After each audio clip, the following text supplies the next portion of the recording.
بسم اللہ الرحمن الرحیم۔ ایک صحابی کا خوبصورت واقعہ۔ مدینے کا بازار تھا۔ گرمی کی شدت اتنی زیادہ تھی کہ لوگ نڈھال ہو رہے تھے۔ ایک تاجر اپنے ساتھ ایک غلام کو لیے پریشان کھڑا تھا۔ غلام جو ابھی بچہ ہی تھا وہ بھی دھوپ میں کھڑا پسینہ پسینہ ہو رہا تھا۔ تاجر کا سارا مال اچھے داموں بک گیا تھا، بس یہ غلام ہی باقی تھا جسے خریدنے میں کوئی بھی دلچسپی نہیں دکھا رہا تھا۔ تاجر سوچ رہا تھا کہ اس غلام کو خرید کر شاید اس نے گھاٹے کا سودا کیا ہے۔ اس نے تو سوچا تھا کہ اچھا منافع ملے گا، لیکن یہاں تو اصل لاگت ملنا بھی دشوار ہو رہا تھا۔ اس نے سوچ لیا تھا کہ اب اگر یہ غلام پوری قیمت پر بھی بک گیا تو وہ اسے فوراً بیچ دے گا۔ مدینے کی ایک لڑکی کی اس غلام پر نظر پڑی تو اس نے تاجر سے پوچھا کہ یہ غلام کتنے کا بیچو گے؟ تاجر نے کہا کہ میں نے اتنے میں لیا ہے اور اتنے کا ہی دوں گا۔ اس لڑکی نے بچے پر ترس کھاتے ہوئے اسے خرید لیا۔ تاجر نے بھی خدا کا شکر ادا کیا اور واپسی کرا لی۔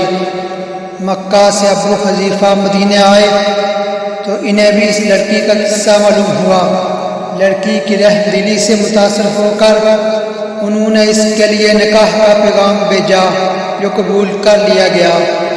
یوں واپسی پر وہ لڑکی جس کا نام سبیتا بنت یعار تھا ان کی بیوی بن کر ان کے ہمراہ تھی، اور وہ غلام بھی مالک کے ساتھ مکہ پہنچ گیا۔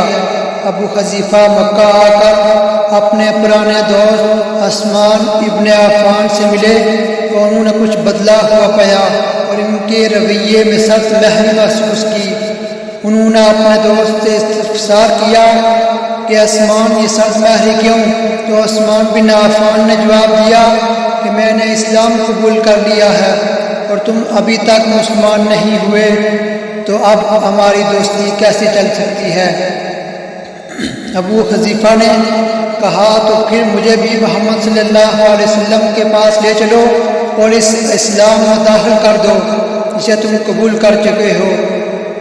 حضرت عثمان رضی اللہ عنہ نے انہیں نبی کریم صلی اللہ علیہ وسلم کی خدمت میں پیش کیا اور وہ کلمہ پڑھا کر دائرہ اسلام میں داخل ہو گئے۔ گھر آ کر انہوں نے اپنی بیوی اور غلام کو اپنے مسلمان ہونے کا بتایا تو ان دونوں نے بھی کلمہ پڑھ لیا۔ حضرت ابو حذیفہ رضی اللہ عنہ نے اس غلام سے کہا کہ چونکہ تم بھی مسلمان ہو گئے ہو اس لیے میں اب تمہیں غلام نہیں رکھ سکتا، لہٰذا میری طرف سے اب تم آزاد ہو۔ غلام نے کہا آقا میرا اب اس دنیا میں آپ دونوں کے سوا کوئی نہیں ہے، آپ نے مجھے آزاد کر دیا تو میں کہاں جاؤں گا؟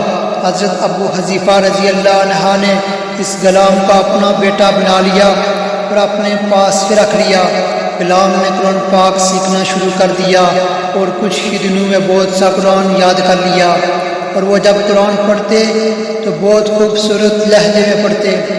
ہجرت کے وقت نبی کریم صلی اللہ علیہ وسلم سے پہلے جن صحابہ نے مدینہ کی طرف ہجرت کی ان میں حضرت عمر رضی اللہ عنہ کے ساتھ حضرت ابو حذیفہ رضی اللہ عنہ اور ان کا یہ بیٹا بھی تھا۔